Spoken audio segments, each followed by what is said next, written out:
Did you know that 68% of Americans can't cover a $1,000 emergency expense? That's a shocking number. With so many people living paycheck to paycheck, it's clear that money habits are a big problem. You might be thinking, that won't happen to me. But many smart people still fall into financial traps. What if I told you that your everyday choices could be sabotaging your financial future? From swiping your credit card like it's free money to chasing after every new trend, many common behaviors are actually holding you back from real wealth. In this video, we'll explore 6 surprising ways people are dumb with money and share simple strategies to turn it around. Get ready to dive into some eye-opening facts and actionable tips. You'll learn how to break free from these money mistakes and start making smarter choices. Let's face it, financial freedom isn't just a dream. It can be your reality if you take the right steps. Stick around to find out how you can change your money game forever. Chapter 1. The Credit Card Mirage. When spending feels like free money. Let's be honest, credit cards make spending way too easy. It's like having access to money you don't really have, and that's where people get dumb with their finances. Research shows the average American has around $6,500 in credit card debt. That's not chump change! But why does this happen? Well, credit cards make it easy to forget you're borrowing, not spending. It feels like free money, but it's not. Those small swipes, $10 here, $50 there, add up faster than you think. And what makes it worse? The interest rates. Most credit cards have an interest rate of around 16%. Imagine buying a $100 item but actually paying $116 if you don't pay it off right away. Ouch, right? So what's the fix? Treat credit cards like cash. If you can't pay off your balance in full each month, you're overspending. A great strategy is to track all your credit card purchases like they're coming out of your bank account immediately.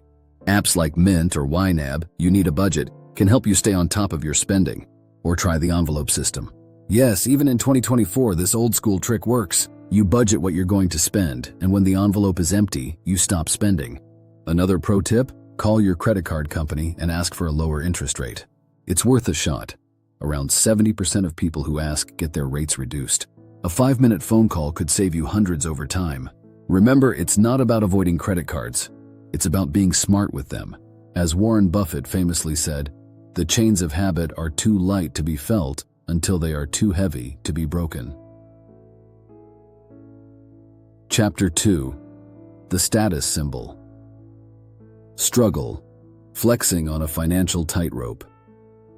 Social media has us all convinced we need to look like we're living our best lives. Luxury cars, designer clothes, fancy vacations.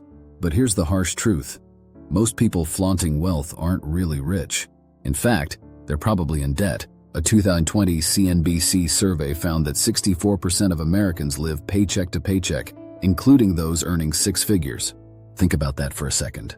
Even people making $100,000 a year are struggling to stay afloat because they're spending to keep up appearances. But why?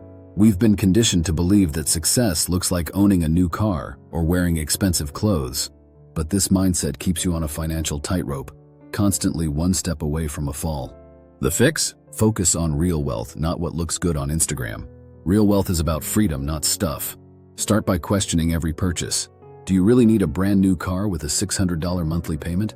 Would a quality used car do the job just as well? The average new car loses 20–30% of its value in the first year.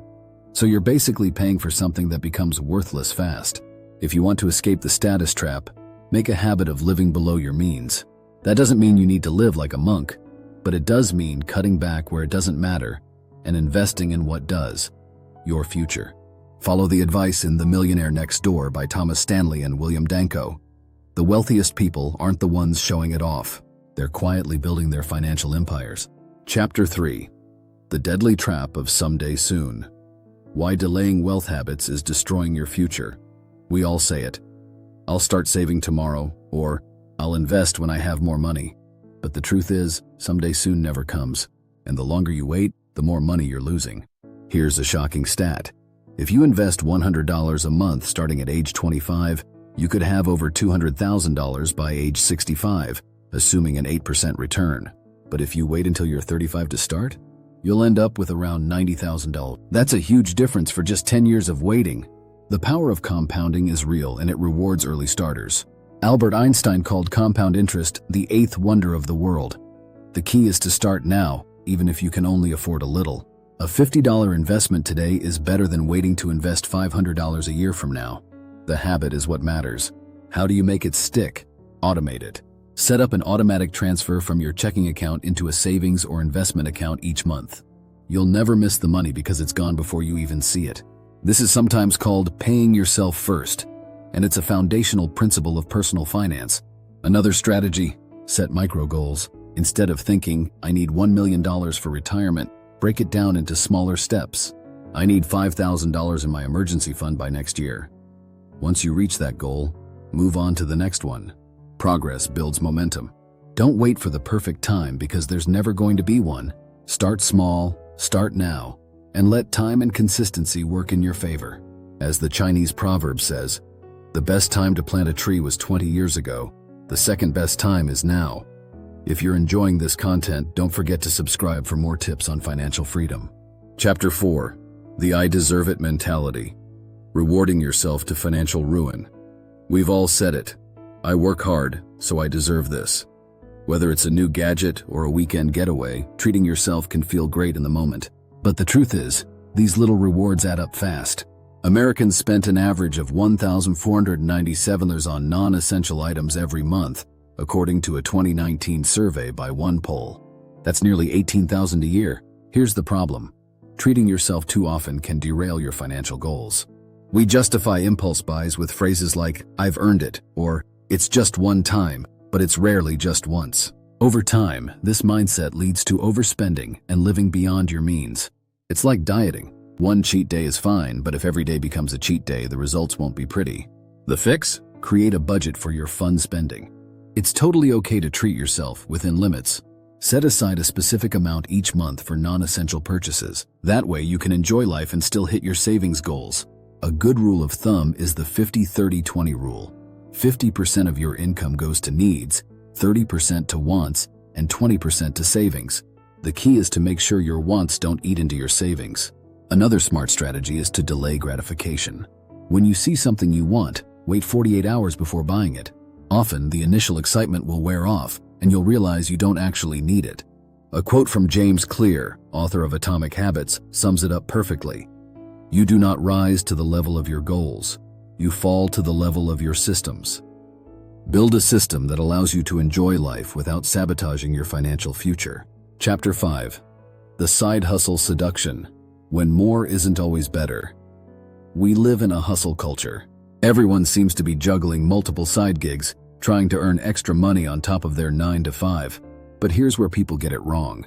Not all side hustles are created equal, and sometimes they can cost you more than they're worth.